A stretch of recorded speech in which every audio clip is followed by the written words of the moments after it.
Hello everyone, എല്ലാവർക്കും PSC tips and ട്രിക്സിൻ്റെ പുതിയൊരു ക്ലാസ്സിലേക്ക് സ്വാഗതം. നമ്മുടെ ഈ ഒരു ന്യൂ SCERTയുടെ ക്ലാസ്സസ് മൺഡേ ടു സാറ്റർഡേ നമ്മൾ ന്യൂ SCERTയുടെ ചാപ്റ്റേഴ്സ് പഠിക്കുന്നു. സൺഡേ നമ്മൾ കറണ്ട് അഫെയർസും പഠിക്കുന്നു. അങ്ങനെ എക്സാംസിന് വേണ്ടി നമ്മൾ പ്രിപ്പയർ ചെയ്തുകൊണ്ടിരിക്കുകയാണ്. ഇവിടെ മൺഡേ ടു സാറ്റർഡേ നമ്മൾ ന്യൂ SCERTയുടെ ക്ലാസ്സസ് പഠിക്കുമ്പോൾ ഇതുവരെ നമ്മൾ 5th തൊട്ട് 10th വരെയുള്ള സോഷ്യൽ സയൻസിൻ്റെ ടെക്സ്റ്റാണ് പഠിച്ചുകൊണ്ടിരുന്നത്. അങ്ങനെ നോക്കുമ്പോൾ സോഷ്യൽ സയൻസിൻ്റെ ഒരുവിധപ്പെട്ട എല്ലാ ചാപ്റ്റേഴ്സും തന്നെ നമ്മൾ പഠിച്ചു കഴിഞ്ഞു. എന്താണ് സോഷ്യൽ സയൻസിൽ വരുന്ന history, geography, polity, constitution related ആയിട്ടുള്ള ചാപ്റ്റേഴ്സ് എന്നിവയൊക്കെ നമ്മൾ പഠിച്ചു കഴിഞ്ഞു. കുറച്ച് എക്കണോമിക്സും കൂടെ നമുക്കിനി പഠിക്കാനായിട്ട് ബാക്കിയുണ്ട്. ഇവിടെ ഈ ഒരു 5th സ്റ്റാൻഡേർഡിൻ്റെ അധ്യായങ്ങൾ നോക്കുകയാണെങ്കിൽ നമുക്ക് ഈ സിലബസ് അനുസരിച്ചുള്ള എല്ലാ ചാപ്റ്റേഴ്സും നമ്മളിവിടെ പഠിച്ചു കഴിഞ്ഞു. ഈ ഒരു ഫസ്റ്റത്തെ ചാപ്റ്ററിൽ കാര്യമായി ഒന്നും അങ്ങനെ നമുക്ക് പഠിക്കാനില്ലാത്തതുകൊണ്ട് ഇവ നമ്മൾ ഒഴിവാക്കിയിട്ടുണ്ട്. പക്ഷേ ന്യൂ SCERTയുടെ നമ്മൾ ആപ്പിൽ ലോഞ്ച് ചെയ്തിട്ടുള്ള ഈ ബുക്കിൽ ഈ ഒരു പുസ്തകത്തിൻ്റെ എല്ലാ തന്നെ കണ്ടൻറ്റുകളും ഉൾപ്പെടുത്തിയിട്ടുണ്ട് കേട്ടോ. നമ്മൾ 2nd ചാപ്റ്റർ പഠിച്ചതാണ്. ഇവിടെയുള്ള എല്ലാ ചാപ്റ്റേഴ്സും നമ്മൾ പഠിച്ച് കംപ്ലീറ്റ് ചെയ്തതാണ്. ഇത് ആ ഒരു 5th സ്റ്റാൻഡേർഡിലെ പാർട്ട് 1 ആണ് കേട്ടോ. ഇനി പാർട്ട് 2ലേക്ക് വരുമ്പോൾ ഇവിടെയും നമ്മൾ എല്ലാ അധ്യായങ്ങളും പഠിച്ച് കംപ്ലീറ്റ് ചെയ്തതാണ്. അങ്ങനെ 5th സ്റ്റാൻഡേർഡിലെ സോഷ്യൽ സയൻസിൻ്റെ ടെക്സ്റ്റ് നമ്മൾ കംപ്ലീറ്റ് ചെയ്തിട്ടുണ്ട്.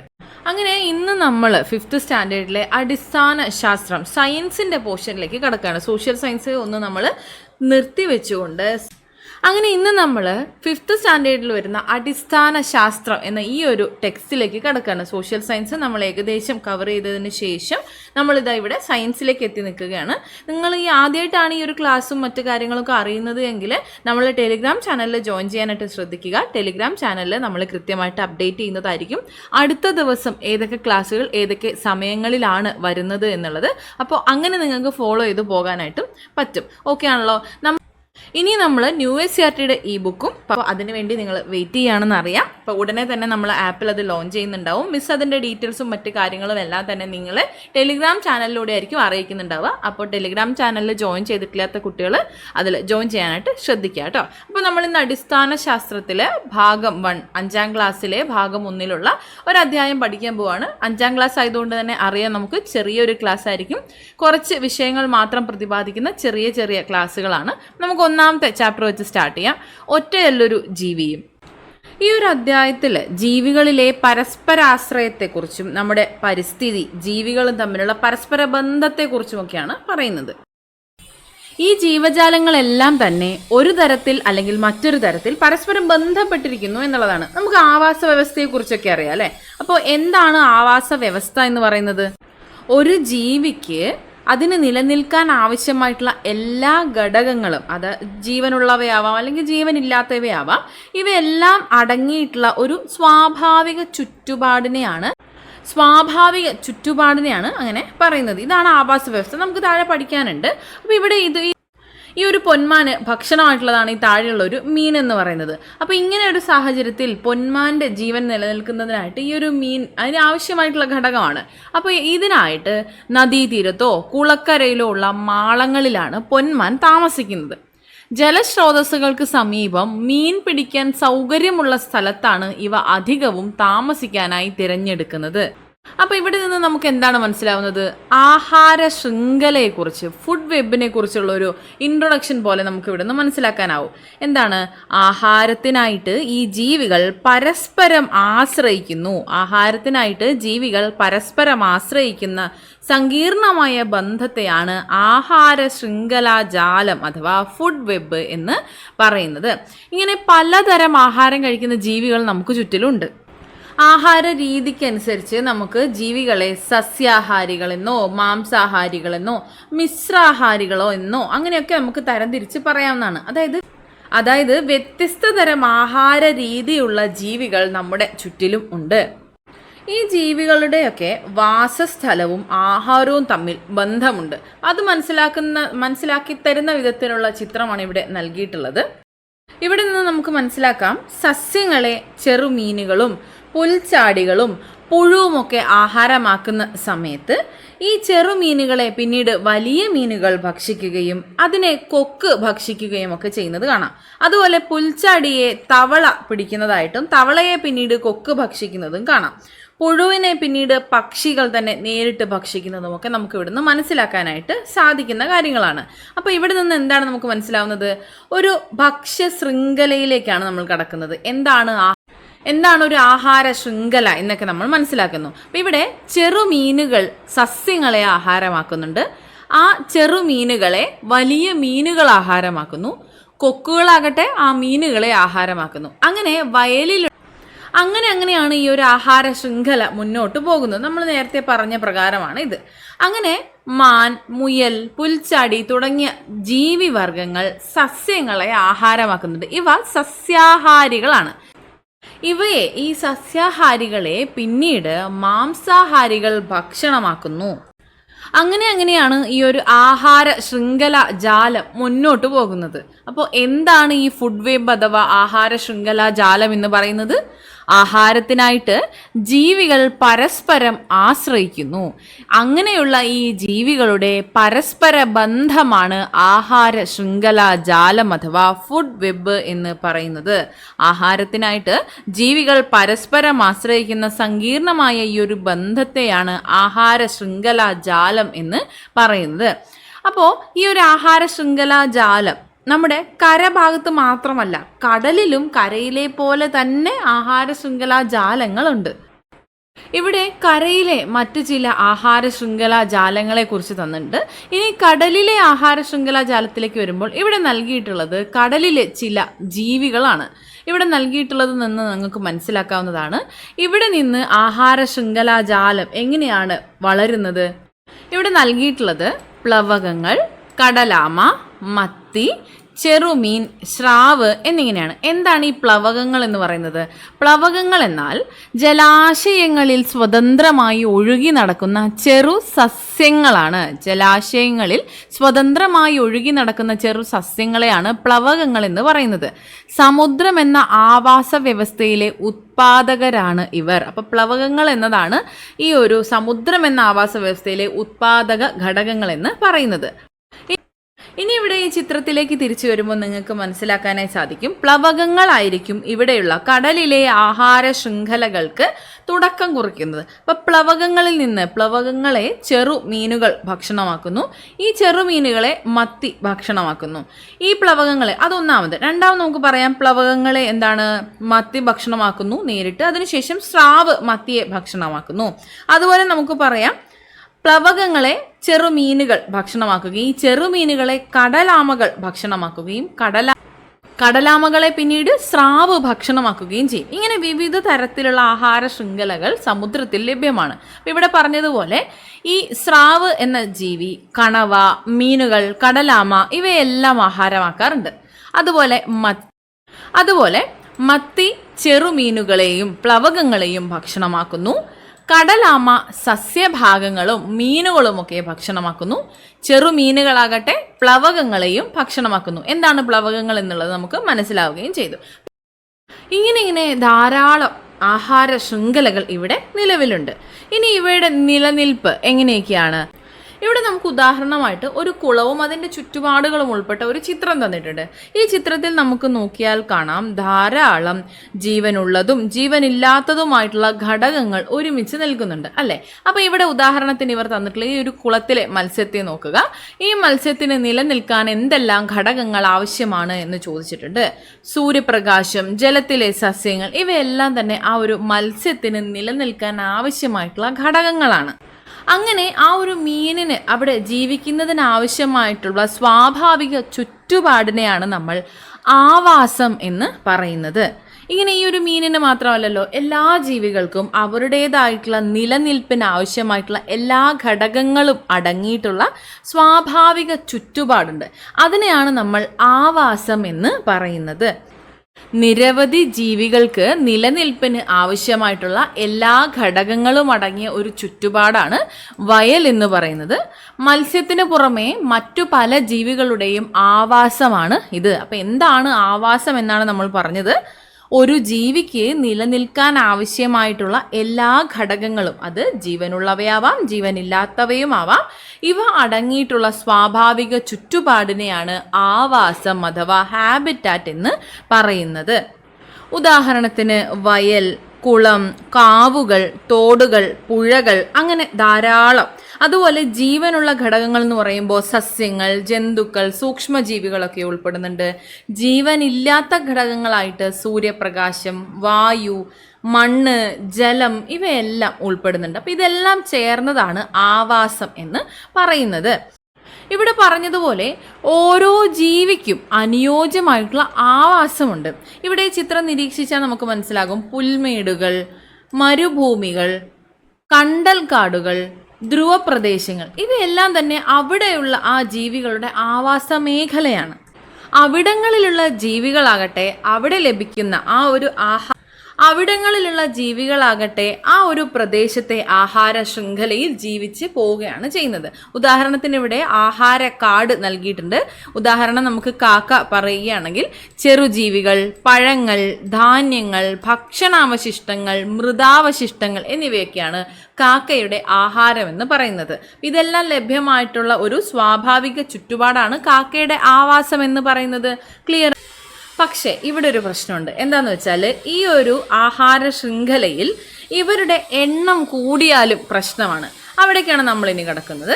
ആഹാര ശൃംഖലാ ജാലം ഇവിടെ ഒരു ഉദാഹരണം നൽകിയിട്ടുണ്ട്. ഇതിൽ കടുവകളുടെ എണ്ണം കൂടിയാൽ എങ്ങനെ ഉണ്ടാവും? കടുവകളുടെ എണ്ണം കൂടുമ്പോൾ എന്തു സംഭവിക്കും? ഇവിടെ നിലനിൽക്കുന്ന ആ ഒരു സന്തുലിതാവസ്ഥ നഷ്ടപ്പെടും, അല്ലേ? അതുപോലെ തന്നെയാണ് മാനുകളുടെ എണ്ണം കൂടിയാലോ? അപ്പോൾ അത്തരത്തിൽ എണ്ണം കൂടുക എന്നതും ഈ പറഞ്ഞതുപോലെ ആഹാര ശൃംഖലാ ജാലത്തിന്റെ ആ ഒരു സന്തുലിതാവസ്ഥ നഷ്ടപ്പെടുത്തുന്ന ഒരു തരത്തിലുള്ള പ്രവൃത്തിയിലേക്ക് മാറും. അതുകൊണ്ട് തന്നെ എണ്ണം കൂടാനും പാടില്ല, കുറയാനും പാടില്ല. ആഹാര ശൃംഖലാ ജാലത്തിൽ ഈ ഓരോ ഘടകത്തിനും അതിൻ്റെതായിട്ടുള്ള പ്രാധാന്യമുണ്ട്. നമുക്ക് കടുവ സംരക്ഷണത്തെക്കുറിച്ച് അറിയാലോ. എന്തിനായിട്ടായിരിക്കും കടുവ സംരക്ഷണം കൊണ്ടുവന്നിട്ടുള്ളത്? ഭക്ഷ്യശൃംഖലയിലെ ഏറ്റവും ഉയർന്ന കണ്ണിയിൽ ഉൾപ്പെടുന്ന ജീവിയാണ് കടുവ എന്ന് പറയുന്നത്. ഒരു ആവാസ വ്യവസ്ഥയിൽ സസ്യാഹാരികളുടെയും മാംസാഹാരികളുടെയും എണ്ണം ആരോഗ്യകരമായി നിലനിർത്തുന്നതിൽ ഓരോ കണ്ണിയിലെയും ജീവികൾക്ക് പങ്കുണ്ട്. ആഹാര ശൃംഖലയിലെ താഴെ കണ്ണിയിലുള്ള ചില ജീവിവർഗങ്ങൾ നശിച്ചാൽ അവയ്ക്കു പകരം അതേ ധർമ്മം ചെയ്യുന്ന മറ്റു ജീവിവർഗങ്ങൾ ഉണ്ടായെന്ന് വരാം. എന്നാൽ അവിടെ കടുവയെ പോലെയുള്ള ജീവികൾ ഇല്ലാതെയായാൽ പകരം ആ ധർമ്മം നിർവഹിക്കാൻ മറ്റു ജീവികൾ അധികമില്ല. അതിനാൽ കടുവയെ പോലെ ഉയർന്ന കണ്ണിയായ ജീവികളുടെ സംരക്ഷണം പ്രാധാന്യം അർഹിക്കുന്നുണ്ട്. അതുകൊണ്ടാണ് കടുവയെ സംരക്ഷിക്കേണ്ട ആവശ്യകത അവിടെ ഉയർന്നു വരുന്നത്. കടുവയെ സംരക്ഷിക്കുന്നത് വഴി വലിയൊരു ആവാസ വ്യവസ്ഥ മുഴുവനായും സംരക്ഷിക്കപ്പെടുകയാണ് ചെയ്യുന്നത്. എന്തിനാണ് ഈ ഒരു കടുവ സംരക്ഷണം എന്നുള്ളത് നിങ്ങൾക്ക് ക്ലിയർ ആണല്ലോ? ഓക്കെ, ഇങ്ങനെ നമ്മുടെ ആവാസ വ്യവസ്ഥ നിലനിന്ന് പോകുന്ന സാഹചര്യത്തിൽ മറ്റ് ആവാസ വ്യവസ്ഥയിൽ നിന്നുള്ളവർ നമ്മുടെ ആവാസ വ്യവസ്ഥയിലേക്ക് എത്തിയാൽ എങ്ങനെ ഉണ്ടാവും? അതും ഒരു തരത്തിൽ ബുദ്ധിമുട്ടുണ്ടാക്കുന്ന അവസ്ഥയാണ്. ഇവിടെ ഉദാഹരണത്തിന് മുഷി, ആഫ്രിക്കൻ മുഷി എന്ന ഒരു ഇനം മത്സ്യത്തെ തന്നിട്ടുണ്ട്. ആഫ്രിക്കൻ ഭൂഖണ്ഡത്തിൽ കാണപ്പെടുന്ന ഒരു മത്സ്യമാണ് ഈ പറഞ്ഞ ആഫ്രിക്കൻ മുഷി. ഇവ വളരെ പെട്ടെന്ന് വളർന്ന് പെരുകുന്ന ഒരു ഇനമാണ്. ഇത് കേരളത്തിലെ ചില ജലാശയങ്ങളിൽ അധിനിവേശ മത്സ്യമായിട്ട് കാണപ്പെടുന്നുണ്ട്. അങ്ങനെയുള്ള ഈ ഒരു മത്സ്യം ജലാശയങ്ങളിലെ നാടൻ മത്സ്യങ്ങളെ ആഫ്രിക്കൻ മുഷി ആഹാരമാക്കുന്നു. അങ്ങനെ ഇവയെ ആഹാരമാക്കിക്കൊണ്ട് ഈ ജീവികൾ നമ്മുടെ ജലാശയത്തിൽ വളരുന്നു. അപ്പോൾ എന്തു സംഭവിക്കും? നമ്മുടെ നാടൻ മത്സ്യങ്ങളുടെ എണ്ണത്തിൽ അവിടെ കുറവ് സംഭവിക്കും. ആ ഒരു ആഹാര ശൃംഖലയെ ആശ്രയിക്കുന്നവിടെ ഈ ഒരു മത്സ്യത്തിന്റെ എണ്ണം കുറവ് സംഭവിക്കുമ്പോൾ ആ ഒരു സന്തുലിതാവസ്ഥ തകരാറിലാവുകയാണ് ചെയ്യുന്നത്. ഇനി ആഹാര ശൃംഖലാ ജാലത്തെക്കുറിച്ചാണ് നമ്മൾ ഇതുവരെ പഠിച്ചിട്ടുണ്ടായിരുന്നത്. ഇവിടെ നൽകിയിട്ടുള്ളതും ഒരു ആഹാര ശൃംഖലാ ജാലമാണ്. ഇതിൽ പലതരത്തിലുള്ള ആഹാര ബന്ധങ്ങളുണ്ട്. ഇവിടെ നമുക്ക് കാണാം, പുല്ലിനെ ഇവിടെ പുൽച്ചാടി ഭക്ഷിക്കുന്നു, പുഴു ഭക്ഷിക്കുന്നു. അങ്ങനെ ഈ ഒരു രീതിയിൽ ഇവിടെ എന്താണ് ആഹാര ശൃംഖലാ ജാലം വിവിധ തരത്തിലാണ് മുന്നോട്ട് പോകുന്നത്. ഇങ്ങനെയുള്ള ഈ ഒരു ആഹാര ശൃംഖലാ ജാലത്തിലെ ഒരൊറ്റ ശ്രേണിയിലുള്ള ആഹാര ബന്ധമാണ് ആഹാര ശൃംഖല എന്ന് പറയുന്നത്. ഒരൊറ്റ ശ്രേണിയിൽ ഇവിടെ നൽകിയിട്ടുണ്ട്. ഈ ഒരു ആഹാര ശൃംഖലാ ജാലത്തിൽ നിന്നുള്ള ഒരൊറ്റ ശ്രേണിയിലുള്ള ആഹാര ബന്ധമാണ് ഇവിടെ നൽകിയിട്ടുള്ളത്. ഇതിനെയാണ് നമ്മൾ ആഹാര ശൃംഖല അഥവാ ഫുഡ് ചെയിൻ എന്ന് പറയുന്നത്. ആഹാര ശൃംഖലാ ജാലത്തിലെ ഒറ്റ ശ്രേണിയിലുള്ള ഒരു ആഹാര ബന്ധമാണ് ആഹാര ശൃംഖല. അപ്പോൾ ഇവിടെ നമ്മൾ നോക്കുമ്പോൾ മനസ്സിലാകും ആഹാര ശൃംഖലാ ജാലത്തിലെ തന്നെ ആദ്യത്തെ കണ്ണി എന്ന് പറയുന്നത് എന്താണ്? സസ്യജാലങ്ങളാണ്. പുൽവർഗത്തിൽ നിന്നാണ് ഇത് ആരംഭിക്കുന്നത്. സസ്യത്തിന് അത്രയേറെ പ്രാധാന്യമുണ്ട്. അപ്പോൾ ഇവയുടെ എല്ലാം തന്നെ നിലനിൽപ്പിന് സസ്യങ്ങൾ ആവശ്യമാണ്. ഇനി സസ്യങ്ങൾക്ക് ആഹാര നിർമ്മാണത്തിന് ആവശ്യമായിട്ടുള്ള ഘടകങ്ങൾ എന്തൊക്കെയാണ്? സസ്യങ്ങളിലെ ആഹാര നിർമ്മാണം എങ്ങനെയാണ് എന്നാണ് നമ്മൾ നോക്കുന്നത്. നമുക്കറിയാം പ്രകാശ സംശ്ലേഷണം എന്ന ഈ ഒരു പ്രക്രിയയിലേക്കാണ് നമ്മൾ ഇനി കടക്കുന്നത്. അപ്പോൾ ഇവിടെ നമുക്കറിയാം എന്തൊക്കെ ഘടകങ്ങളാണ് ഈ ഒരു സസ്യത്തിന് ആഹാരം നിർമ്മിക്കുന്നതിനായിട്ട് ആവശ്യമുള്ളത്. സൂര്യപ്രകാശം, കാർബൺ ഡയോക്സൈഡ്, ഓക്സിജൻ, ജലം ഇവയെല്ലാം തന്നെ ആവശ്യമായിട്ടുള്ള ഘടകങ്ങളാണ്. കാർബൺ ഡയോക്സൈഡ്, ജലം എന്നിവ ഉപയോഗിച്ചുകൊണ്ട് സസ്യങ്ങൾ ആഹാരം നിർമ്മിക്കുന്നു. സൂര്യപ്രകാശത്തിൽ നിന്നുള്ള ഊർജമാണ് ഇതിനായി ഉപയോഗിക്കുന്നത്. അതിനാലാണ് ഈ ഒരു പ്രവർത്തനത്തെ പ്രകാശ സംശ്ലേഷണം, ഫോട്ടോസിന്തസിസ് എന്ന് പറയുന്നത്. പ്രകാശ സംശ്ലേഷണം എന്താണ്? പ്രകാശ സംശ്ലേഷണം ഇലകളിൽ വെച്ച് അന്തരീക്ഷത്തിലെ കാർബൺ ഡയോക്സൈഡും മണ്ണിൽ നിന്ന് വലിച്ചെടുക്കുന്ന ജലവും ഉപയോഗിച്ചുകൊണ്ട് സൂര്യപ്രകാശത്തിന്റെ സാന്നിധ്യത്തിൽ ആഹാരം നിർമ്മിക്കുന്ന പ്രക്രിയയാണ് പ്രകാശ സംശ്ലേഷണം എന്ന് പറയുന്നത്. ഇലകളിലെ ഹരിതകം എന്ന വർണ്ണമാണ് സസ്യങ്ങളെ ആഹാര നിർമ്മാണത്തിന് വേണ്ടി സഹായിക്കുന്നത്. ഈ പ്രവർത്തനത്തിന്റെ ഫലമായിട്ടാണ് ഓക്സിജനും ഉണ്ടാകുന്നത്. ക്ലിയർ ആണല്ലോ ഈ ഒരു പ്രക്രിയ എങ്ങനെയാണ് എന്നുള്ളത്. ഇവിടെ ഊർജത്തിനായിട്ട് നമ്മൾ സൂര്യപ്രകാശമാണ് എന്നുള്ളത് പറഞ്ഞിട്ടുണ്ട്. സൂര്യപ്രകാശത്തിൽ നിന്നുള്ള ഊർജമാണ് ഇവിടെ ഈ ഒരു പ്രകാശ സംശ്ലേഷണത്തിനായിട്ട് ഉപയോഗിക്കപ്പെടുന്നത്.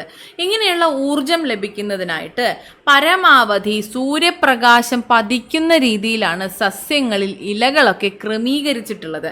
നിങ്ങൾക്ക് മനസ്സിലാക്കാനായിട്ട് സാധിക്കും, സൂര്യപ്രകാശം അധികം ലഭിക്കാത്ത പ്രദേശങ്ങളിലെ സസ്യങ്ങളുടെ ഇലകൾ എന്ന് പറയുന്നത് അത്തരത്തിൽ സംരക്ഷിക്കപ്പെട്ടവയായിരിക്കും. അപ്പോൾ അതൊന്ന് ശ്രദ്ധിച്ചാൽ നിങ്ങൾക്ക് മനസ്സിലാവും, കാലാവസ്ഥയ്ക്ക് അനുസൃതമായിട്ട് അവയുടെ ഇലകളുടെ ഷേപ്പും മറ്റു കാര്യങ്ങളൊക്കെ വ്യത്യാസം ഉണ്ടായിരിക്കും. ഓക്കെ, അപ്പോൾ അങ്ങനെ പരമാവധി സൂര്യപ്രകാശം പതിക്കുന്ന രീതിയിലാണ് സസ്യങ്ങളിലെ ഇലകളൊക്കെ ക്രമീകരിക്കപ്പെട്ടിട്ടുള്ളത്. ഈ ഇലകളാകട്ടെ എല്ലാ സസ്യത്തിനും ഒരുപോലെ ആയിരിക്കില്ല. ഇവിടെ ചിത്രത്തിൽ നൽകിയതുപോലെ ചെമ്പരത്തിയിൽ നോക്കിയാൽ ഈ സസ്യത്തിൻ്റെ ഇലകൾ ഇവിടെ കണ്ട് ഒരു ഞെട്ടിൽ നിന്ന് ഒന്നാണ് ആരംഭിക്കുന്നത്, മറ്റൊരിടത്തായിട്ട് ആ ഒരു നോഡുള്ളത് വേറൊരു ഭാഗത്തായിട്ടാണ്. എന്നാൽ ഇവിടെ തുളസി നോക്കുകയാണെങ്കിൽ നമുക്ക് മനസ്സിലാകും ആ ഒരു നോഡിൽ നിന്നാണ് 2 ഇലകൾ ഒരേപോലെയാണ് വരുന്നത്. ആ ഒരു പാറ്റേൺ ആണ് കീപ്പ് ചെയ്തിട്ടുള്ളത്. പിന്നെ ഏഴിലം പാലയിലേക്ക് വരുമ്പോൾ ഇവിടെ ഒരു വ്യത്യാസം എന്താണ്? ഇവിടെ 2-ലധികം ഇവിടെ ഈ ഇലകളിലുള്ള വ്യത്യാസം എന്ന് പറയുന്നത്, നമുക്ക് ഇലകളെ പ്രധാനമായും 3 തരത്തിൽ പറയാനായിട്ട് പറ്റും. ഒന്ന് ഓൾട്ടർനേറ്റീവ് ആയിട്ട് വരുന്നത് ഏകാന്തര സസ്യം എന്ന് പറയുന്നത്. തണ്ടിൻ്റെ ഒരു നോഡിൽ നിന്ന് ഒരു ഇല മാത്രം വരുന്നത് ഈ ഇവിടെ തന്നിരിക്കുന്ന ചെമ്പരത്തി പോലെ തണ്ടിൻ്റെ ഒരു പർവ്വത്തിൽ നിന്ന് ഇവിടെ നമുക്ക് നോക്കിയാൽ കാണാൻ പറ്റും. നോഡ് അല്ലെങ്കിൽ പർവ്വത്തിൽ നിന്ന് ഒരു ഞെട്ടിൽ നിന്ന് ഒരു ഇല മാത്രം വരുന്നുണ്ട്. അങ്ങനെ അടുത്ത ഇല എന്ന് പറയുന്നത് അടുത്ത ഭാഗത്ത് എതിർദിശയിലായിട്ട് അടുത്ത നോഡിൽ നിന്നാണ് വരുന്നത്. അപ്പോൾ ഇപ്രകാരം ഇത്തരത്തിൽ വരുന്നതിനെയാണ് ഏകാന്തര വിന്യാസം, ഓൾട്ടർനേറ്റ് എന്ന് പറയുന്നത്. ഇതിന് ഉദാഹരണമാണ് ചെമ്പരത്തി, മാവ്, പ്ലാവ് എന്നിവയൊക്കെ. അടുത്തതാണ് രണ്ടാമത് നമ്മൾ പറയുന്നത് അഭിമുഖ വിന്യാസം, ഓപ്പോസിറ്റ് ആയിട്ടാണ്. ഇവിടെ കണ്ടോ ഈ ഒരു നോഡിൽ നിന്ന് ഈ ഒരു ഞെട്ടിൽ നിന്ന് 2 ഇലകൾ വരുന്നു. അതേ പാറ്റേൺ ആണ് ഇവിടെ തുടർന്ന് വരുന്നത്. ഇതിനെയാണ് നമ്മൾ അഭിമുഖ വിന്യാസം അഥവാ ഓപ്പോസിറ്റ് ആയിട്ട് ഇലകൾ വരുന്നത്. ഇതിന് ഉദാഹരണമാണ് തുളസി, തെച്ചി, അതുപോലെ പേര ഇവയുടെയൊക്കെ ഇലകൾ ഈ പറഞ്ഞതുപോലെ ആയിരിക്കും. മൂന്നാമത്തേത് ഏഴിലം പാലയുടേത് ഇവിടെ തന്നിട്ടുണ്ട്, അല്ലെങ്കിൽ ഈ ഒരു പിക്ചറിൽ നിന്ന് നമുക്ക് മനസ്സിലാക്കാനായി സാധിക്കും. ഇതാണ് വലയവിന്യാസം. ഇവിടെ ഒരു തണ്ടിൻ്റെ ഒരു പർവ്വത്തിൽ നിന്ന് 3 അതിലധികമോ ഇലകൾ ഒരു വലയം പോലെ ചുറ്റുമായിട്ട് നമുക്ക് കാണാനായിട്ട് സാധിക്കും. അരളി, അതുപോലെ ഏഴിലം പാല ഇതെല്ലാം തന്നെ ഇതിന് ഉദാഹരണമാണ്. അപ്പോൾ ഇങ്ങനെയാണ് ഇലകളുടെ ഒരു അറേഞ്ച്മെൻ്റ് എന്ന് പറയുന്നത്. ഇപ്രകാരമായിരിക്കും ഉണ്ടാകുന്നത്. ഇലകൾക്കൊക്കെ എന്ത് നിറമാണ്? പൊതുവെ പച്ച നിറമാണ്. പച്ച നിറമല്ലാത്ത ഇലകളും നിലവിലുണ്ട്. ഈ ഇലകളുടെ പച്ച നിറത്തിന് കാരണം എന്താണ്? നമ്മളിവിടെ പറഞ്ഞതുപോലെ ഇലകളിലെ ഹരിതകം എന്ന വർണ്ണകം, ഇവിടെ ഒരു ക്ലോറോഫിൽ അല്ലെങ്കിൽ ഹരിതകം എന്ന വർണ്ണകത്തിന്റെ പ്രസൻസ് ഉണ്ട്. അപ്പൊ പൊതുവെ ഇലകൾക്ക് പച്ചനിറം ആണ് ഉള്ളത്. ആ ഒരു പച്ചനിറത്തിന് കാരണം ഈ പറഞ്ഞ ഹരിതകമാണ്. എന്നാൽ പല നിറത്തിലുള്ള ഇലകളും നമ്മുടെ ശ്രദ്ധയിൽപ്പെട്ടിട്ടുണ്ടാവും.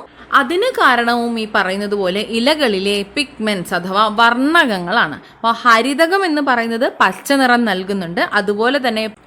അതുപോലെ ഹരിതകം എന്നത് പ്രകാശ സംശ്ലേഷണത്തിന് അത്രയധികം പ്രാധാന്യം അർഹിക്കുന്ന ഒരു വർണ്ണകം കൂടിയാണ്. അങ്ങനെ ഇലകളിലെ പച്ച നിറമുള്ള വർണ്ണകമാണ് ഹരിതകം എന്നുള്ളത് നമ്മൾ മനസ്സിലാക്കി. ഇനി നമ്മൾ പറഞ്ഞല്ലോ പൊതുവെ പച്ച നിറമാണ് എങ്കിൽ കൂടിയും പല നിറത്തിലുള്ള ഇലകൾ ഉണ്ട്. എന്തൊക്കെയാണ് അതിന് കാരണമായിട്ടുള്ള വർണ്ണകങ്ങൾ എന്ന് നമുക്ക് നോക്കാം. ചുവപ്പ് നിറത്തിന് കാരണം എന്താണ്? ചുവപ്പ് നിറത്തിന് കാരണം ആന്തോസയാനിനാണ്. ചുവപ്പ് നിറത്തിന് കാരണം ആന്തോസയാനിനാണ്. ഓറഞ്ച് നിറത്തിന് കാരണം കരോട്ടിനാണ്, കരോട്ടിൻ. മഞ്ഞ നിറത്തിന് കാരണം സാന്തോഫിൽ ആണ്, സാന്തോഫിൽ മഞ്ഞ നിറത്തിന് കാരണമാണ്. ഓറഞ്ചും മഞ്ഞയും കലർന്ന നിറം അല്ലെങ്കിൽ ഓറഞ്ച് നിറം എന്താണ്? കരോട്ടിൻ എന്ന വർണ്ണകം മൂലമാണ്. ആന്തോസയാനിൻ ചുവപ്പ് നിറം POQ ആണ് കേട്ടോ, ചോദിച്ചിട്ടുണ്ട്. ഇലകൾക്കും തണ്ടുകൾക്കും പഴങ്ങൾക്കും ഒക്കെ നിറം നൽകുന്നത് ഈ പറഞ്ഞ വർണ്ണകങ്ങൾ തന്നെയാണ്. ഹരിതകം കൂടുതലുള്ളത് കൊണ്ടാണ് ഇലകൾക്ക് പച്ച നിറം കാണുന്നത്. മറ്റ് വർണ്ണകങ്ങളും ഇലകളിൽ ഉണ്ട് എന്നുള്ളത് മനസ്സിലാക്കുക കേട്ടോ. നമ്മൾ നേരത്തെ പ്രകാശ സംശ്ലേഷണം പഠിച്ച സമയത്ത് സസ്യങ്ങളിൽ ആവശ്യമായിട്ടുള്ള ഘടകങ്ങളിൽ, സസ്യങ്ങളിൽ പ്രകാശ സംശ്ലേഷണം നടക്കുന്നതിനാവശ്യമായിട്ടുള്ള ഘടകങ്ങളിൽ കാർബൺ ഡൈ ഓക്സൈഡ് വേണമെന്ന് പറഞ്ഞിട്ടുണ്ടായിരുന്നു. കാർബൺ ഡൈ ഓക്സൈഡ് ഉപയോഗിച്ചുകൊണ്ട് സസ്യങ്ങൾ ഓക്സിജൻ ഉൽപ്പാദിപ്പിക്കുന്നു എന്ന രീതിയിലാണ് നമ്മൾ പഠിച്ചത് അല്ലേ? അപ്പോൾ ഇവിടെ സസ്യങ്ങളിൽ ഉപയോഗിക്കുന്ന പ്രകാശ സംശ്ലേഷണത്തിന് വാതകങ്ങൾ ആവശ്യമാണ് എന്നുള്ളത് നമ്മൾ മനസ്സിലാക്കി. കാർബൺ ഡൈ ഓക്സൈഡാണ് അതിന് ആവശ്യമായിട്ടുള്ളത്. നമ്മുടെ അന്തരീക്ഷത്തിൽ എത്ര തരം വാതകങ്ങളുണ്ട്, എന്തെല്ലാം വാതകങ്ങളുണ്ട്, അവ ഏതെല്ലാം അളവിലാണ് ഉള്ളത്, അപ്പം അത് മനസ്സിലാക്കി തരുന്ന വിധത്തിലുള്ള ഒരു പൈ ചാർട്ടാണ് ഇവിടെ നൽകിയിട്ടുള്ളത്. ഇവിടെ ഈ ഒരു പൈ ചാർട്ട് നിരീക്ഷിക്കുമ്പോൾ നമുക്ക് മനസ്സിലാക്കാനായി സാധിക്കും, നമ്മൾ നേരത്തെയും പഠിച്ചിട്ടുള്ള നമുക്ക് അന്തരീക്ഷത്തിലെ വാതകങ്ങളുടെ സംരചന എങ്ങനെയാണ് എന്നുള്ളതൊക്കെ നമുക്ക് അറിയാവുന്ന കാര്യമാണ്. അതിൽ നിന്ന് നമുക്ക് മനസ്സിലാക്കാം. അത് മാത്രമല്ല പൈ ചാർട്ട് നിരീക്ഷിക്കുമ്പോൾ നമുക്ക് മനസ്സിലാകും നൈട്രജൻ എന്നുള്ളതാണ് സിംഹഭാഗവും അടങ്ങിയിട്ടുള്ളത്. അന്തരീക്ഷത്തിൽ ഏറ്റവും കൂടുതൽ അളവിൽ അടങ്ങിയിട്ടുള്ള വാതകമാണ് നൈട്രജൻ. ഏകദേശം 78% ഈ നൈട്രജൻ്റെ അളവ് വരുന്നത്. 78% നൈട്രജൻ അടങ്ങിയിരിക്കുന്നു നമ്മുടെ അന്തരീക്ഷത്തിൽ. രണ്ടാം സ്ഥാനത്തായിട്ടാണ് ഓക്സിജൻ ഉള്ളത്. ഓക്സിജൻ 21% ഉള്ളത്. അന്തരീക്ഷത്തിൽ ഏകദേശം 21% വരുന്നത് ഓക്സിജൻ ആണ്. മൂന്നാമത് നമുക്ക് ആർഗൺ പറയാവുന്നതാണ്. അതിനുശേഷം നമുക്ക് ഇവിടെ കാർബൺ ഡൈ ഓക്സൈഡിൻ്റെ ഈ ഒരു ഭാഗം കാണാനായി സാധിക്കും. മഞ്ഞ നിറത്തിൽ ആ ഒരു ഷെയ്ഡിൽ നൽകിയിട്ടുള്ളതാണ് മറ്റുള്ള വാതകങ്ങളുടെ അളവ് എന്ന് പറയുന്നത്. ഏറ്റവും കൂടുതൽ നൈട്രജൻ ആണ്, ഓക്സിജൻ ആണ് അതിനെ തുടർന്ന് വരുന്നത്, ആർഗൺ അതിനുശേഷം വരുന്നു, കാർബൺ ഡൈ ഓക്സൈഡാണ് അതിനെ പിന്തുടർന്ന് വരുന്നത്. ക്ലിയർ ആണല്ലോ? ഇത്രയും വലിയൊരു സിംഹഭാഗവും ഉള്ളത് നമ്മുടെ അന്തരീക്ഷത്തിൽ നൈട്രജനാണ്. അതിനുശേഷം ഓക്സിജൻ്റെ അളവാണുള്ളത്. ചെറിയൊരു അളവിൽ ഇവിടെ കാർബൺ ഡൈ ഓക്സൈഡ് നമുക്ക് കാണാം. ഈ ഒരു നീല ഭാഗം നമുക്ക് ആർഗൺ ആയിട്ട് കാണാം. മഞ്ഞ ഭാഗത്തിൽ ഷെയ്ഡ് ചെയ്ത് നൽകിയിട്ടുള്ളതാണ് മറ്റുള്ള വാതകങ്ങളുടെ ഒരു ശതമാനം എന്ന് പറയുന്നത്. അപ്പോൾ ഇവിടെ ഈ ഒരു വാതകങ്ങളുടെ ഒരു അളവ് നമുക്ക് മനസ്സിലായി. ഇതിൽ കാർബൺ ഡൈ ഓക്സൈഡാണ് സസ്യങ്ങൾ വലിച്ചെടുക്കുന്നത്. എന്തിനു വേണ്ടിയിട്ട്? ഓക്സിജൻ ഉൽപ്പാദിപ്പിക്കുന്നതിന് വേണ്ടിയിട്ട്. പക്ഷെ സസ്യങ്ങളും ശ്വസിക്കുന്നില്ലേ? സസ്യങ്ങൾ ശ്വസിക്കുന്നത് എന്താണ്? അത് ഓക്സിജൻ ആണ് കേട്ടോ. അപ്പോൾ എന്തിനു വേണ്ടിയിട്ടാണ് ഈ ശ്വസിക്കുന്നത്? ഊർജം ലഭിക്കുന്നതിന് വേണ്ടിയിട്ടാണ്. ഊർജം ലഭിക്കാനാണ് ജീവികൾ ശ്വസിക്കുന്നത്. നമുക്കും ഊർജം ആവശ്യമായിട്ടുണ്ട്. സസ്യങ്ങളിലും ശ്വസനം നടക്കുന്നുണ്ട്. എല്ലാ ജീവികളിലും ശ്വസനത്തിനായിട്ട് ഉപയോഗിക്കുന്നത് ഓക്സിജനാണ്. ശ്വസനത്തിൻ്റെ ഫലമായിട്ട് കാർബൺ ഡൈ ഓക്സൈഡ് ഉണ്ടാവുകയും ചെയ്യുന്നുണ്ട്. ജീവികൾ കാർബൺ ഡൈ ഓക്സൈഡ് പുറത്തുവിടുകയും ചെയ്യുന്നുണ്ട്. ഈ ശ്വസനത്തിൻ്റെ ഫലമായിട്ട് കാർബൺ ഡൈ ഓക്സൈഡ് ഉണ്ടാകുന്നു. ഈ കാർബൺ ഡൈ ഓക്സൈഡ് ജീവികൾ പുറത്തുവിടുന്നു. ഈ ശ്വസനത്തിൻ്റെ ഫലമായിട്ട് സസ്യങ്ങളിൽ ഉണ്ടാകുന്ന കാർബൺ ഡൈ ഓക്സൈഡ് പകൽ സമയത്ത് പ്രകാശ സംശ്ലേഷണത്തിന് വേണ്ടി ഉപയോഗപ്പെടുത്തുകയാണ് ചെയ്യുന്നത്. അങ്ങനെ അന്തരീക്ഷത്തിൽ നിന്നുള്ള കാർബൺ ഡൈ ഓക്സൈഡും സസ്യങ്ങൾ പ്രകാശ സംശ്ലേഷണത്തിന് വേണ്ടി ഉപയോഗിച്ച് വരാറുണ്ട്. ഈ വായുവൊക്കെ ഇലകളിലൂടെയാണ് സസ്യത്തിനകത്തേക്ക് പ്രവേശിക്കുന്നത്. അപ്പോൾ ഇതിന് വേണ്ടിയിട്ട് ഇലകളിൽ ഒരു പ്രത്യേക ഭാഗം വേണ്ടേ, അതാണ് സ്റ്റൊമാറ്റ എന്ന് പറയുന്നത്. മൈക്രോസ്കോപ്പ് വെച്ച് നമുക്ക് ഈ പറഞ്ഞ എന്താണ് മൈക്രോസ്കോപ്പ് എന്നാണ് ഇവിടെ നൽകിയിട്ടുള്ളത്. കണ്ണുകൾ കൊണ്ട് നേരിട്ട് കാണാൻ കഴിയാത്ത വസ്തുക്കളെ വലുതായി കാണാൻ ഉപയോഗിക്കുന്ന ഉപകരണത്തെ മൈക്രോസ്കോപ്പ് എന്ന് പറയുന്നു. നമുക്കറിയാവുന്നതാണ്. ഈ ഒരു മൈക്രോസ്കോപ്പ് ഉപയോഗിച്ചുകൊണ്ട് ഇലയെ സൂക്ഷ്മമായി ദർശിച്ചാൽ നമുക്ക് സ്റ്റൊമാറ്റ എന്ന ഈ ചെറിയ ഓപ്പണിംഗ് കാണാനായിട്ട് സാധിക്കും. ഈ ഒരു സ്റ്റൊമാറ്റ എന്ന ഈ ഒരു ഓപ്പണിങ്ങിലൂടെയാണ് വായു സസ്യത്തിനകത്തേക്ക് പ്രവേശിക്കുന്നത്. ഇലകളിലുള്ള ഈ സൂക്ഷ്മ സുഷിരങ്ങൾ സ്റ്റൊമാറ്റ എന്ന പേരിലാണ് അറിയപ്പെടുന്നത്. ഇതിലൂടെയാണ് അന്തരീക്ഷ വായു സസ്യത്തിനകത്തേക്ക് പ്രവേശിക്കുന്നത്. പ്രകാശ സംശ്ലേഷണത്തിൻ്റെ ഫലമായുണ്ടാകുന്ന ഓക്സിജൻ പുറന്തള്ളുന്നതും ഇതേ സുഷിരങ്ങളിലൂടെയാണ്, സ്റ്റൊമാറ്റയിലൂടെയാണ്. അപ്പോൾ എന്താണ് സ്റ്റൊമാറ്റ എന്നും എങ്ങനെയാണ് എപ്രകാരമാണ് ഇലകളിലേക്ക് വായു സഞ്ചാരം സംഭവിക്കുന്നത് എന്നുള്ളതും നമുക്കിവിടെ മനസ്സിലായി. സസ്യങ്ങളിലെ ശ്വസനമാണ് ഇവിടെ നൽകിയിട്ടുള്ളത്. പകൽ രാത്രി എന്ന രീതിയിൽ വ്യത്യസ്തമായി നൽകിയിട്ടുണ്ട്. എന്താണ് ഇവിടെ വ്യത്യാസം? പകൽ സമയത്ത് പ്രകാശ സംശ്ലേഷണവും ശ്വസനവും നടക്കുന്നുണ്ട്. പ്രകാശ സംശ്ലേഷണം നടക്കുന്നു, അതുപോലെ ശ്വസനവും നടക്കുന്നു. ഓക്സിജൻ വലിച്ചെടുത്ത് സസ്യങ്ങൾ ശ്വസിക്കുന്നു. ശ്വസനത്തിലൂടെ പുറത്തു വരുന്ന കാർബൺ ഡൈ ഓക്സൈഡിനേക്കാൾ കൂടുതൽ കാർബൺ ഡൈ ഓക്സൈഡ് പ്രകാശ സംശ്ലേഷണത്തിനായിട്ട് ഉപയോഗിക്കുന്നു. അപ്പോൾ ഈ ഒരു കാർബൺ ഡൈ ഓക്സൈഡ് അന്തരീക്ഷത്തിൽ നിന്നാണ് സസ്യങ്ങൾ ഉപയോഗിക്കുന്നത്. പ്രകാശ സംശ്ലേഷണത്തിൻ്റെ ഫലമായിട്ടുണ്ടാകുന്ന ഓക്സിജൻ സസ്യങ്ങൾ പുറത്തു വിടുകയും ചെയ്യുന്നുണ്ട്. അപ്പം ഇങ്ങനെയാണ് പകൽ സമയത്ത് പ്രവർത്തനങ്ങൾ നടക്കുന്നത്. ഇനി രാത്രി കാലത്തിലേക്ക് വരുമ്പോൾ ഇവിടെ ശ്വസനം മാത്രമാണ് സംഭവിക്കുന്നത്. പ്രകാശ സംശ്ലേഷണം ഇല്ല. കാരണം എന്താണ്? ഇവിടെ സൂര്യപ്രകാശത്തിൻ്റെ അഭാവമുള്ളത് കൊണ്ട് തന്നെ രാത്രി സമയത്ത് പ്രകാശ സംശ്ലേഷണം നടക്കുന്നില്ല. അതിനാൽ ശ്വസനം മാത്രമാണ് ഇവിടെ നടക്കുന്നത്. കാർബൺ ഡൈ ഓക്സൈഡ് പുറത്തുവിടുന്നു. എങ്ങനെ? ഓക്സിജൻ എടുക്കുകയും കാർബൺ ഡൈ ഓക്സൈഡ് പുറത്തുവിടുകയും ചെയ്യുന്നു. അപ്പോൾ ഇവിടെ നിന്ന് നമുക്ക് മനസ്സിലാക്കാം, സസ്യങ്ങൾ ഓക്സിജൻ മാത്രമല്ല പുറത്തുവിടുന്നത്, കാർബൺ ഡൈ ഓക്സൈഡും പുറത്തുവിടുന്നുണ്ട്. അപ്പോൾ ഇവിടെ ശ്വസിക്കുന്നതിന് വേണ്ടിയിട്ട് ഓക്സിജനാണ് ഇവ സസ്യങ്ങൾ എടുക്കുന്നത് എന്നുള്ളത് നമുക്ക് മനസ്സിലായിട്ടുണ്ട് അല്ലേ? അങ്ങനെ ഇവിടെ സസ്യങ്ങളിലെ ആഹാര നിർമ്മാണത്തെക്കുറിച്ചും ശ്വസനത്തെക്കുറിച്ചും ഒക്കെ പറഞ്ഞു. അപ്പോൾ ഇവിടെ നിന്ന് നമുക്ക് മനസ്സിലായി സസ്യങ്ങൾ ആഹാരം നിർമ്മിക്കുന്നു അല്ലേ? എല്ലാ സസ്യങ്ങളും ആഹാരം നിർമ്മിക്കുന്നുണ്ടോ?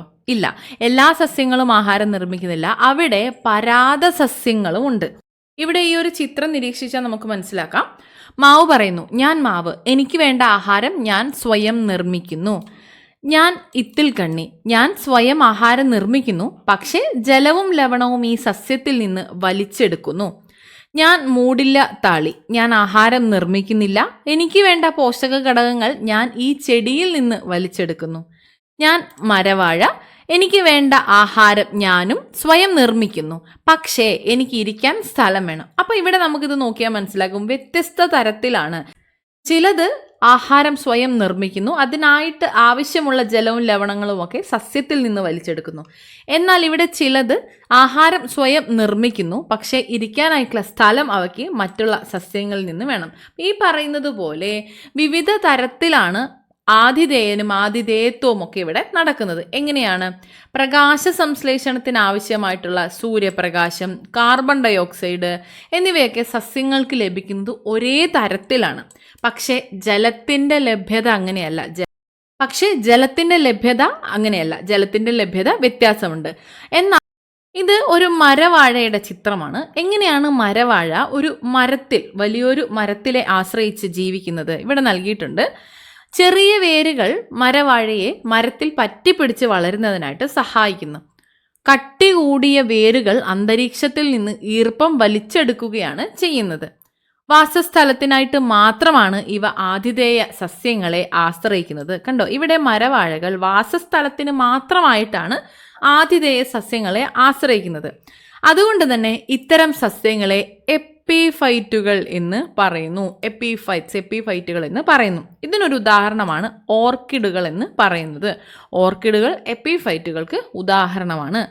എന്നാൽ ഇവിടെ നമ്മൾ പറഞ്ഞതുപോലെ എപ്പിഫൈറ്റുകളാണ് മരവാഴകൾ. പക്ഷെ ഇത്തൽ കണ്ണികൾ അവയിൽ നിന്ന് വ്യത്യസ്തമുള്ളവയാണ്. എന്താണ് ഇത്തൽ കണ്ണിയുടെ പ്രത്യേകത എന്ന് ചോദിച്ചാൽ, ആതിഥേയ സസ്യത്തിൽ നിന്ന് ജലവും ലവണവും വലിച്ചെടുത്ത് ഇത്തിൽക്കണ്ണി സ്വയം ആഹാരം നിർമ്മിക്കുന്നു. അതിനാൽ ഇത്തിൽക്കണ്ണി പോലെയുള്ള സസ്യങ്ങളെ അർദ്ധപരാത സസ്യങ്ങൾ, സെമി പാരസൈറ്റ്സ് എന്നാണ് പറയുന്നത്. ഇവിടെ ഇരിക്കാൻ മാത്രമായിട്ടല്ല ഇത്തിൽക്കണ്ണികൾ സസ്യത്തെ ആശ്രയിക്കുന്നത്, ആ ഒരു വൃക്ഷത്തെ ആശ്രയിക്കുന്നത്. ഇവിടെ ഈ പറഞ്ഞതുപോലെ ഇത്തിൽക്കണ്ണി ആ ഒരു സസ്യത്തിൽ നിന്ന് ജലവും ലവണവും വലിച്ചെടുക്കുന്നു. അത്തരത്തിൽ ആ ഒരു മരത്തെ അത്രയധികം അത് ആശ്രയിച്ചാണ് അവിടെ വളരുന്നത്. അതിനാൽ തന്നെ ഇത്തിൽക്കണ്ണി പോലുള്ള സസ്യങ്ങളെ അർദ്ധപരാത സസ്യങ്ങൾ, സെമി പാരസൈറ്റ്സ് എന്നാണ് വിളിക്കുന്നത്. ഇതിൽ നിന്നും വ്യത്യസ്തമായിട്ടുള്ള മറ്റൊന്നാണ് മൂടില്ലാത്താളി എന്ന് പറയുന്ന ഈ ഒരു സസ്യം. ഇവിടെ ഈ ഒരു സസ്യം വളരുന്നത് പൂർണ്ണമായിട്ടും ആ ഒരു സസ്യത്തെ ആശ്രയിച്ചുകൊണ്ടാണ്. ആതിഥേയ സസ്യത്തിൽ നിന്നും പോഷക ഘടകങ്ങൾ വലിച്ചെടുക്കുന്ന മൂടില്ലാത്താളി പോലെയുള്ള സസ്യങ്ങളെ പൂർണ്ണപരാതങ്ങൾ, ടോട്ടൽ പാരസൈറ്റ്സ് എന്നാണ് വിളിക്കുന്നത്. ആതിഥേയ സസ്യത്തിൽ നിന്നും പോഷക ഘടകങ്ങൾ വലിച്ചെടുക്കാൻ കഴിയുന്ന വേരുകളാണ് മൂടില്ലാത്താളി പോലെയുള്ള ഈ സസ്യങ്ങൾക്ക് ഉള്ളത്. അപ്പം ഇവയെ ഇത്തരത്തിലുള്ള ആതിഥേയ സസ്യത്തിൽ നിന്നും പോഷക ഘടകങ്ങൾ വലിച്ചെടുക്കുന്ന മൂടില്ലാത്താളി പോലെയുള്ള സസ്യങ്ങളെ പൂർണ്ണപരാതങ്ങൾ എന്നാണ് പറയുന്നത്, ടോട്ടൽ പാരസൈറ്റ്സ് എന്നാണ് പറയുന്നത്. അപ്പോൾ ഇതുവരെ പറഞ്ഞവയെ നമുക്ക് പൊതുവെ രണ്ടായിട്ട് തരംതിരിക്കാം. ഒന്ന് എപ്പിഫൈറ്റ്സ്, ഒന്ന് പാരസൈറ്റ്സ്. എപ്പിഫൈറ്റ്സ് എന്ന് പറഞ്ഞാൽ എന്താണ്? വാസസ്ഥലത്തിനായിട്ട് മാത്രം മറ്റ് സസ്യങ്ങളെ ആശ്രയിക്കുന്നവയാണ് എപ്പിഫൈറ്റ്സ്. ഇവ സ്വന്തമായിട്ട് ആഹാരം നിർമ്മിക്കുന്നു. ഉദാഹരണം നമ്മൾ പറഞ്ഞു, മരവാഴ, ഓർക്കിഡുകൾ. ഇവയുടെ വേരുകൾ ചെറിയ വേരുകളും ഉണ്ടാകും, തടിച്ച വേരുകളും ഉണ്ടാകും. ആതിഥേയ സസ്യത്തിൽ പറ്റിപ്പിടിച്ചിരിക്കുന്നതിനായിട്ട് ചെറിയ വേരുകളും ഉപയോഗിക്കും. അന്തരീക്ഷത്തിൽ നിന്ന് ഈർപ്പം വലിച്ചെടുക്കുന്നതിനായിട്ട് വലിയ വേരുകളും കട്ടി കൂടിയ വേരുകളുമാണ് ഉപയോഗിക്കുന്നത്.